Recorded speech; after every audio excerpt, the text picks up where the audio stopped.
साथियों, आज का ये अवसर नारी शक्ति के वंदन और विकास का उत्सव तो है ही। थोड़ी देर पहले ही यहां हजारों करोड़ रुपए के प्रोजेक्ट का शिलान्यास और लोकार्पण हुआ है। इसमें काशी में हर प्रकार के विकास से जुड़ी परियोजनाएं हैं। साथ ही काशी और अयोध्या की कनेक्टिविटी बढ़ाने वाले काम भी है। कुछ देर पहले 2 अमृत भारत ट्रेनों को हरी झंडी दिखाई गई है। काशी से पुणे और अयोध्या से मुंबई, ये दोनों अमृत भारत ट्रेनें यूपी और महाराष्ट्र की कनेक्टिविटी को और बेहतर बनाएगी। अब मुंबई पुणे सहित पूरे महाराष्ट्र के लोगों को अयोध्या धाम और काशी विश्वनाथ धाम पहुंचने का एक और आधुनिक विकल्प मिल गया है। मैं इस शुभ आरंभ के लिए देशवासियों को बधाई देता हूं। साथियों, भारत को विकसित बनाने का मिशन अनवरत चल रहा है। और जब मैं विकसित भारत की बात करता हूं तो उसका सबसे मजबूत स्तंभ भारत की नारी शक्ति है। आज इस कार्यक्रम में आप सभी बहनों बेटियों से एक महायज्ञ की शुरुआत के लिए आशीर्वाद लेने के लिए मैं आया हूं। काशी के सांसद के तौर पर,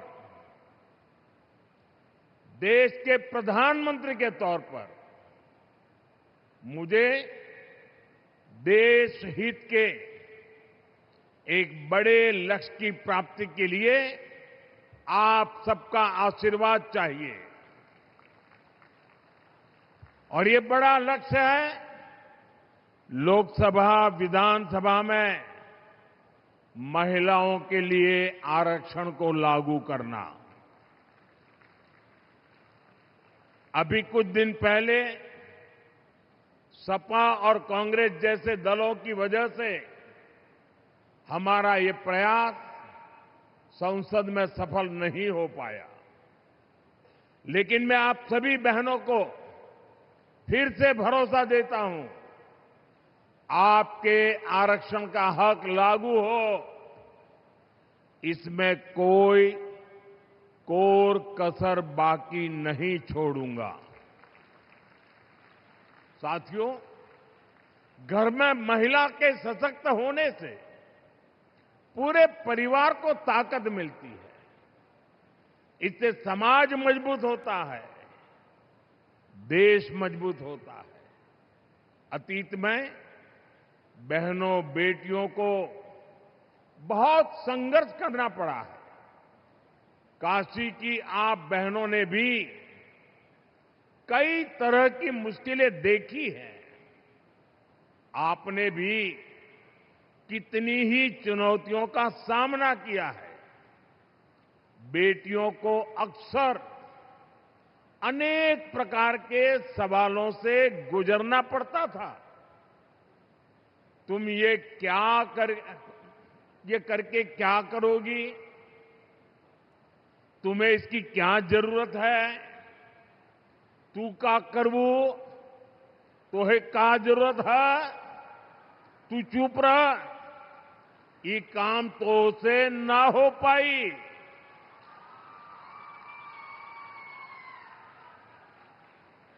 और कई बार तो सवाल भी नहीं पूछे जाते थे, सीधे फरमान सुनाया जाता था, ये तुम्हारे बस का काम नहीं है।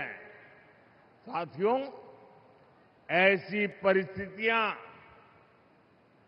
सिर्फ काशी की बहनों के लिए रही हो ऐसा नहीं है। देश की अधिकतर बहन बेटियों के ऐसे अनुभव रहे हैं और इसको सहज मान लिया जाता था।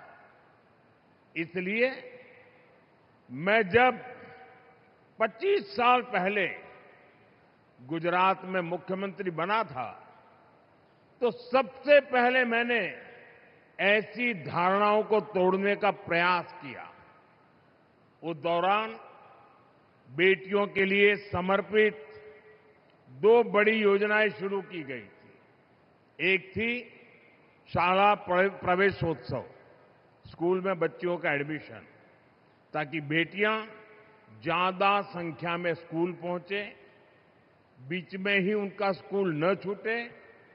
और दूसरी थी मुख्यमंत्री कन्या केळवणी निधि, ताकि बेटियों की फीस में उनकी मदद की जा सके। साथियों, तब से लेकर आज तक हमारी सरकार की नीतियों में निरंतर महिला कल्याण को सर्वोच्च प्राथमिकता दी गई है।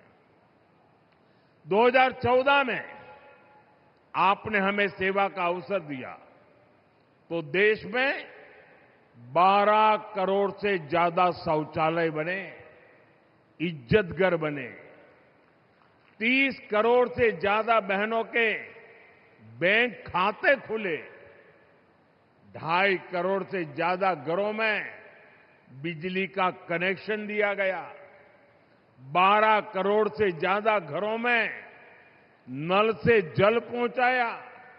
यानी अनेक बड़ी योजनाओं के केंद्र में बहनों बेटियों को रखा गया। साथियों, 2 साल पहले यहां बनारस में सुकन्या समृद्धि योजना से जुड़ा बहुत बड़ा अभियान चलाया था। उस समय एक ही महीने में यहां काशी में 27,000 बेटियों के सुकन्या समृद्धि खाते खुलवाए थे और हर बेटी के बैंक खाते में 300 रुपये भी ट्रांसफर किए गए थे।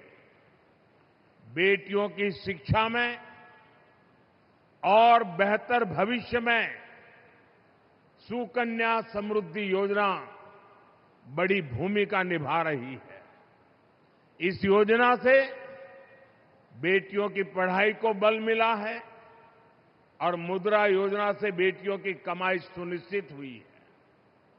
वहीं मातृवंदन योजना और आयुष्मान भारत योजना से बहनों बेटियों की दवाई का इंतजाम किया गया है। साथियों, पढ़ाई, कमाई और दवाई के साथ ही करोड़ों बहनों के नाम पर पहली बार कोई प्रॉपर्टी रजिस्टर हुई है। पीएम आवास योजना के ज्यादातर घर भी बहनों के नाम पर होते हैं। आज हमार माई बहन सही में अपने घर का मलकिन बनत हैं। साथियों, हमारी सरकार का पूरा जोर बहनों की सुविधा और सुरक्षा पर रहा है। यही 2 चीजें हैं जो सशक्तिकरण की नींव मजबूत करती है।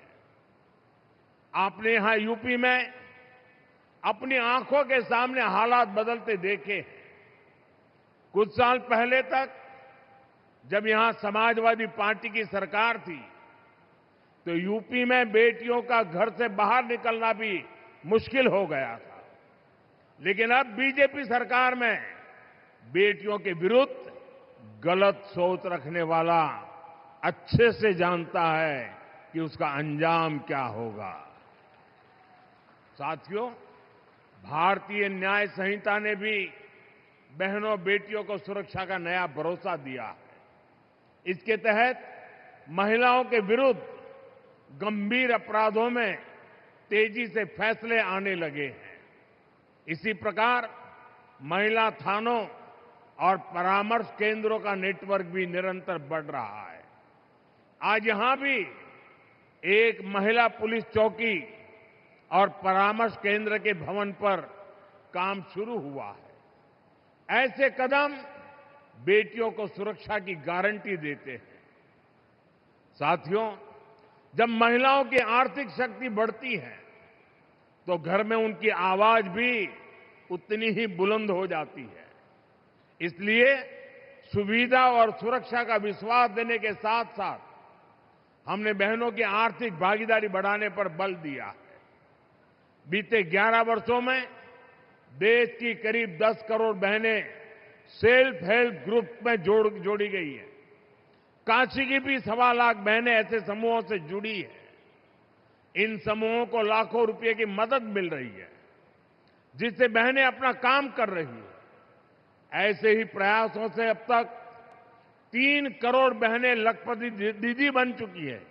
3 करोड़ लखपति दीदी, और इसमें बनारस की भी हजारों बहनें शामिल है। साथियों, लखपति दीदी अभियान को गति देने में हमारे डेयरी सेक्टर की भी बड़ी भूमिका है।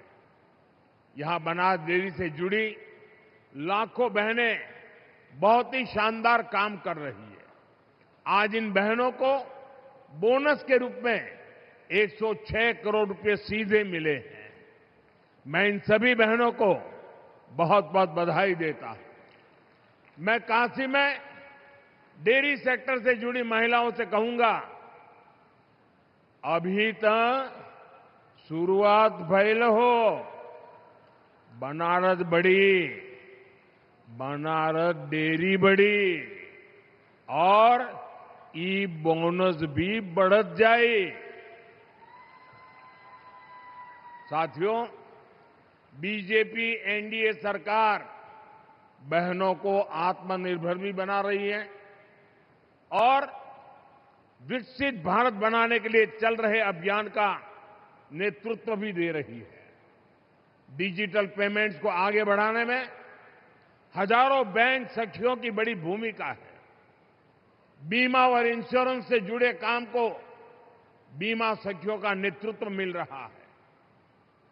प्राकृतिक खेती के काम को आगे बढ़ाने में कृषि सखियों की बड़ी भूमिका निभा रही है और खेती में जो ड्रोन क्रांति आ रही है उसका नेतृत्व भी हमारी नमो ड्रोन दीदियां ही कर रही है।